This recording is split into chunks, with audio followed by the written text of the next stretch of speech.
Le passage qui m'a été donné, c'est Luc 24, 24, verset 6. Donc, nous allons faire la lecture. Oui. Quelqu'un peut lire pour moi? Alors. Oui. 24. Verset 6. Excuse-moi. Oui, 6. Verset 6. Alors, il n'est pas ici, mais il est ressuscité. Souvenez-vous de ce qu'il vous a dit lorsqu'il était encore en Galilée. Voilà. Je continue? Amen. Donc, je continue. Oui, Verset 7. Il faut que le Fils de l'homme soit livré entre les mains des pécheurs, qu'il soit crucifié et qu'il ressuscite le 3e jour. Amen. Amen. Amen.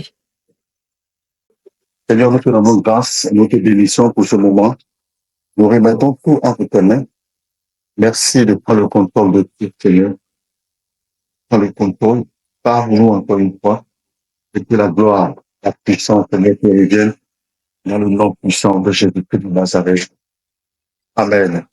Amen. Amen. Alléluia. Alors, ici, bon, nous savons tous l'histoire de Jésus-Christ de Nazareth. Après la crucifixion, ils l'ont mis dans un tombeau où tout le monde sait. C'était des incrédules en quelque sorte. Ils ne croyaient pas qu'il était le Seigneur des Seigneurs. Et quand je regarde toute l'histoire, je me pose une question. Lorsqu'ils l'ont enterré, ils ont mis des gardes pour le surveiller, Mais la question que je me pose, c'est quoi? C'est que si vous ne croyez pas qu'il est le Seigneur, si vous ne croyez pas qu'il est puissant, si vous ne croyez pas qu'il y a quelque chose autour de sa mort, pourquoi surveiller la tombe? Pourquoi mettre des gardes sur la tombe? Pourquoi? Alléluia. Amen. Parce que vous l'avez traité de tous les noms. Vous l'avez traité de tout, accusé de tout. Et il a été pendu. Il a été tué, crucifié au bois, comme un malfaiteur. Et maintenant qu'il est enterré, une grosse pierre a été mise devant son tombeau. Et vous mettez encore des gardes pour empêcher la prophétie, la parole de Satan. Alléluia. Amen. Vous savez, souvent, lorsque nous pensons que nous ne sommes pas capables, lorsque nous pensons que Dieu ne peut pas, lorsque nous pensons que nous ne pouvons pas, nous n'avons pas la qualification, nous ne sommes pas à un point. Mais écoute-moi, bien-aimé, la crainte des autres montre qu'il y a quelque chose de Dieu en toi. Amen. Avant de revenir au message, vous savez, quand on parle en général de quelqu'un, que ce soit ou qu'on critique la vie de quelqu'un, c'est parce que la personne est en avant. C'est parce que la personne est devant nous. Parce que dans la réalité, dans la marche, quand tu parles de quelqu'un, c'est que tu le vois. Donc si tu le vois, c'est parce qu'il est devant toi, dans le sens où tu te diriges. Alléluia. Et je voulais, avant de revenir dans le message, donner un conseil, que lorsqu'on parle de toi, ne réponds pas. Ne réponds pas. Ne réagis pas. Parce que si tu dois réagir, ça veut dire que tu arrêtes d'avancer et tu retournes derrière pour pouvoir répondre. Et pendant que tu réponds à cette personne, tu arrêtes d'avancer. Sinon, c'est parce que tu es en train d'avancer qu'on parle de toi. Vous voyez, Jésus est Seigneur. Il est le Fils de Dieu. Il a reçu le nom au-dessus de tout nom. C'est-à-dire que même sa mort, même sa tombe fait peur. Même sa tombe, même sa mort, il y a une crainte. Et on met des gardes pour le surveiller. Mais je vais te dire une chose, c'est qu'on pourra mettre des blocages, on pourra mettre des pièges, on pourra mettre tout ce qu'on veut mettre pour t'empêcher de sortir, pour t'empêcher d'évoluer. Mais une force surnaturelle va se passer, va réagir. Alléluia. Et la Bible dit que, mais, au verset 6, mais vous le cherchez. Bon, je vais lire même au verset 4, juste pour continuer un peu. Bon, elle ne savait que penser de cela. Voici deux hommes leur apparus en habit resplendissant. Saisie de frayeur, elle baissait le visage contre elle. Mais il leur dit, pourquoi cherchez-vous parmi les morts celui qui est vivant? Quelqu'un qu'ils ont enterré, qu'ils ont frappé, qu'ils ont tué devant tout le peuple. Ils ont mis dans un tombeau. Donc, c'est tout à fait normal que les femmes viennent voir. Viennent voir. Mais je vais te dire une chose, c'est que Jésus n'est plus dans le tombeau. Il n'est plus, il n'est plus à la croix, il n'est plus dans le tombeau. Il est assis à la droite du Père. Il est élevé. Alléluia, il est ressuscité. Il est ressuscité. Amen. Il n'est plus ici. Il n'est plus ici. Il n'est point ici, mais il est ressuscité. Mhm. Le fait de dire qu'il n'est point ici, ça veut dire que ton problème ne reste pas dans cette histoire, à ce niveau, parce que c'est ressuscité. Vous savez, il a vaincu la mort. Il a vaincu, vous savez, la mort est quelque chose de désolation, qui donne une désolation, quelque chose de désolant et quelque chose qui laisse tout le monde sans force, sans, sans possibilité de réagir. Demandez à tous ceux qui travaillent à l'hôpital, dès que la mort est confirmée, mais les gens retirent les gants, il n'y a plus rien à faire. Il n'y a plus rien à faire. Mais quelqu'un qui est mort et qui revient à la vie, et non seulement qui revient à la vie, mais regardez, il ne revient pas à la vie avec la même personne qu'il était, mais il revient à la vie dans une autre dimension. Une autre dimension de victoire, une autre dimension d'élévation. Mais la mort, c'est une honte. La mort, c'est une désolation. La mort, c'est un silence. La mort, c'est une attitude de sans force, en tout cas sans résultat, sans réaction. Sans réaction. Et mais de là, écoute-moi bien aimé, tout ce qui est mort dans ta vie, la mort de Jésus ici représente pour nous des situations sans solution. Sans solution. Des situations sans suite, sans capacité de réaction. Des situations vraiment de honte.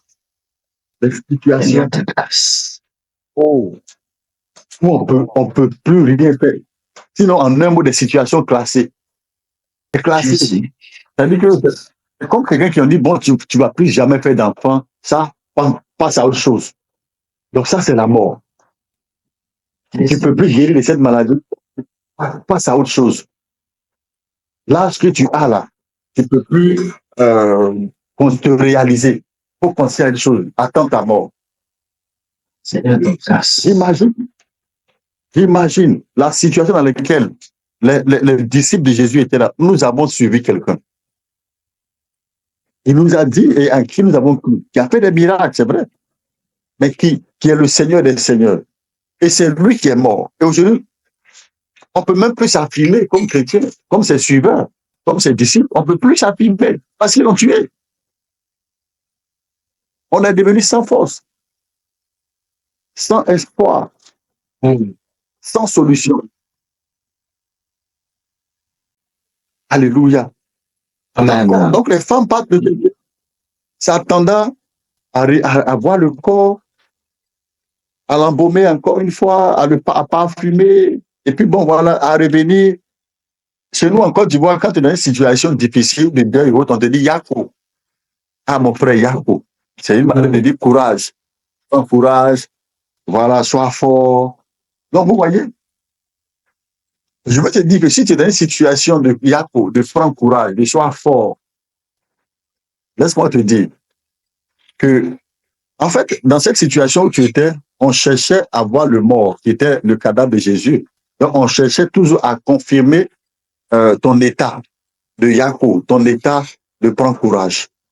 Mais la nouvelle que j'ai à te donner, c'est que comme le verset 6 de Luc 24 nous dit, il n'est point ici.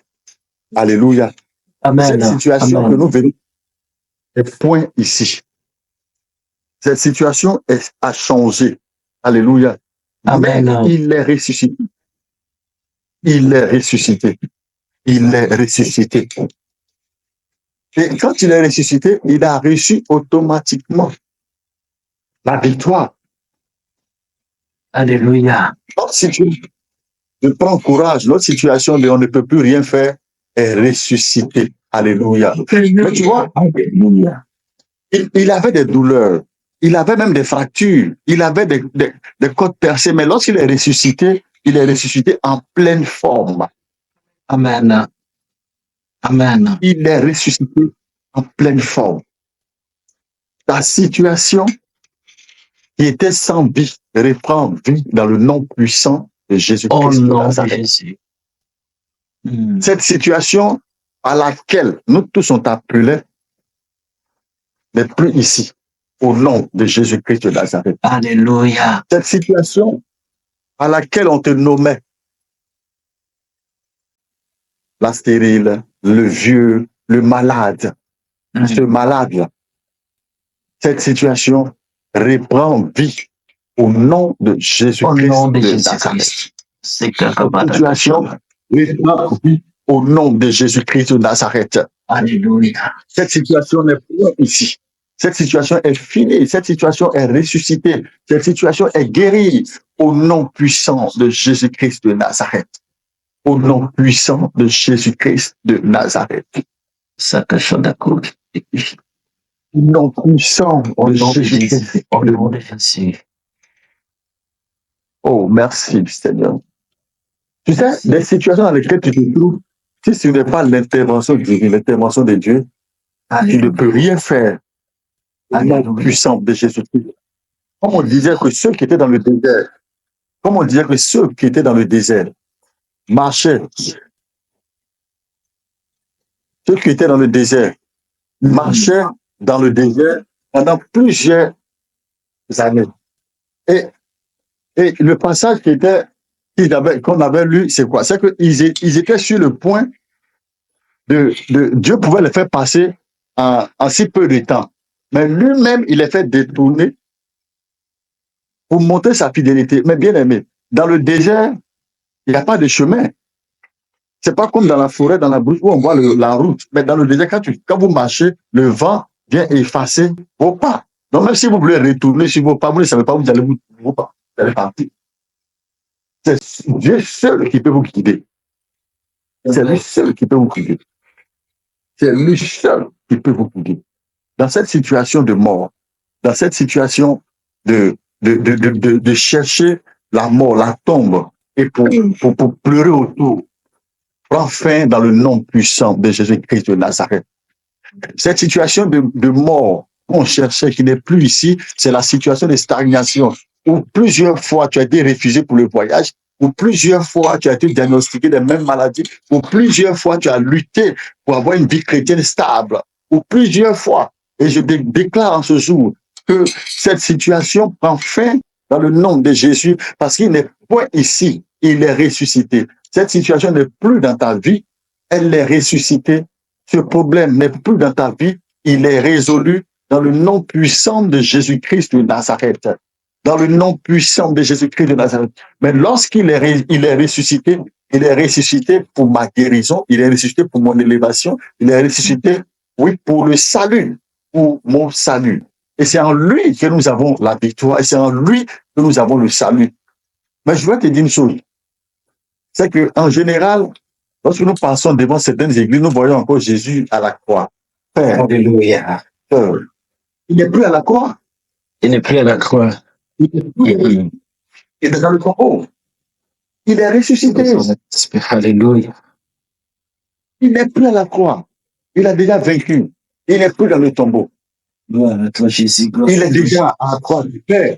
Il a déjà reçu le nom au-dessus de toute situation. Alléluia. Alléluia. Il a reçu la victoire au-dessus. Il n'est plus ici. Il n'est plus le Jésus que vous avez frappé. Il n'est plus le Jésus que vous avez traîné. Il n'est plus le Jésus que vous avez placé de côté. Non, il n'est plus. Il n'est plus dans la chair, dans la forme humaine.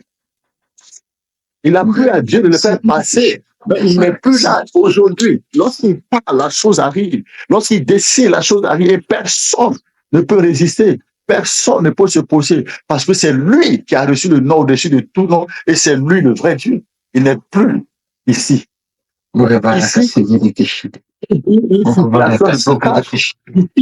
il y a une situation qui se répète. Ici, qui veut une situation de difficulté. Ici, qui veut une situation de non-conversion. Ici, qui veut dire une situation de lien, des alliances, de famille. Ici, qui veut dire toujours... regardez, ici, là, c'est dans le tombeau, en fait. Il n'est plus ici, il est dans le tombeau.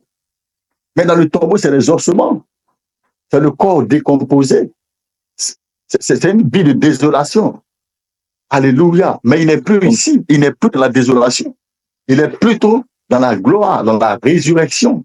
Je déclare que ta situation n'est plus la même parce qu'elle a changé, parce qu'elle a reçu le nom de Jésus-Christ de Nazareth. Au nom puissant de Jésus-Christ. Ta situation n'est plus la même. Elle n'est plus ici. Tu n'es plus ici. Tu n'es plus malade. Tu n'es plus l'objet de sacrifice de quelqu'un. Tu n'es plus l'objet de moquerie, de raillerie de certaines personnes. C'est fini. Tu n'es plus. Alléluia. On ne t'appellera plus stérile. Au nom puissant de Jésus-Christ de Nazareth. Bien-aimé, il n'est plus ici. Nous donne la force, nous donne le courage, nous donne la possibilité et la foi de proclamer haut et fort qu'il a reçu le nom au-dessus de tout nom. Et lorsque nous proclamons ce nom, nous avons la victoire. Mais s'il était resté au tombeau, s'il était resté, on ne serait pas en train de parler de lui avec foi, avec force. Alléluia. Nous avons lu un dernier verset. Un autre verset, nous allons avancer. Et dans la prière. Amen. 1 Jean 5, le verset 20. 1 Jean 5, le verset 20. Jean 5, verset 20, papa. Marie-Jo, Oui. tu peux lire, tu as la Bible en français? Jean combien? 1 Jean 5. Jean 5, verset 20. 1 Jean 5 combien? 20. 20. Alors, 1 Jean, 1 Jean, 1 Jean, 1 Jean. Avant Apocalypse. Hum? Avant Apocalypse. Oui, oui, j'ai vu, ouais. Je suis dans 1 Jean 5 et le verset 20. Attends. C'est ça, le verset 20. Alors, verset 20. Je lis 1 Jean 5, verset 20. Mais nous savons aussi que le Fils de Dieu est venu et nous a donné l'intelligence pour connaître le vrai Dieu. Et nous sommes unis au vrai Dieu si nous sommes unis à son Fils Jésus-Christ. C'est lui qui est le vrai Dieu et la vie éternelle. Amen. Je continue. Amen. C'est bon, c'est bon. Amen. Amen. Alléluia. Bien-aimé, il n'est plus ici. Il n'est plus dans le tombeau, mais c'est lui qui est le vrai Dieu. Il n'est plus dans le tombeau. Il n'est plus ici pour nous donner la vie éternelle. Il n'est pas resté dans le tombeau pour nous donner la vie éternelle. Il est ressuscité pour qu'on ait la vie éternelle, bien-aimé. Nous savons Amen. aussi que le Fils de Dieu est venu et qu'il nous a donné l'intelligence pour connaître le véritable. Et nous sommes dans le véritable, en son Amen. Fils Jésus-Christ. C'est lui qui est le Dieu véritable et la vie éternelle. Frère, il n'y a pas autre vie ailleurs. Il n'y a pas le salut ailleurs qu'en Jésus-Christ de Nazareth. Le fait de ne pas rester dans le tombeau, d'être ressuscité, en sorte que lorsque nous allons croire en son saint nom, nous aurons aussi la vie éternelle. Donc, il n'est point ici, oui, parce qu'il n'est point resté au tombeau, et nous avons cru en lui, nous avons la vie éternelle. Et je prie que nous marchons avec cela par la foi, avec une certitude que nous avons le salut à cause du sacrifice de la croix de Jésus-Christ de Nazareth. Ce prix qu'il a payé n'est pas en vain, n'est pas seulement pour nous donner des choses matérielles que nous avons citées en amont, mais pour nous donner aussi la vie éternelle, pour nous donner aussi la résurrection pour nous donner la vie, le salut, pour lequel nous sommes en Christ. Ce sacrifice qu'il a fait, c'est pour aussi nous donner la vie éternelle, bien-aimés. Alléluia. Que Dieu nous bénisse. Nous allons prier afin que ce véritable Dieu-là, le premier chose, c'est prier pour que cette vérité soit connue de tous les hommes. Nous allons prier le Seigneur. Il est ressuscité. Que Dieu dispose les cœurs de tous ceux à qui nous avons parlé de lui, afin que tous puissent accepter et puissent découvrir la vérité. Je dis toujours que la vérité ne fait pas de bruit. La vérité se découvre. Alléluia. Élevons la voix et prions que nos entourages, ceux qui sont autour de nous, découvrent la vérité. Cette vérité qui est Jésus-Christ de Nazareth. Élevons la voix et prions le Seigneur au nom de Jésus.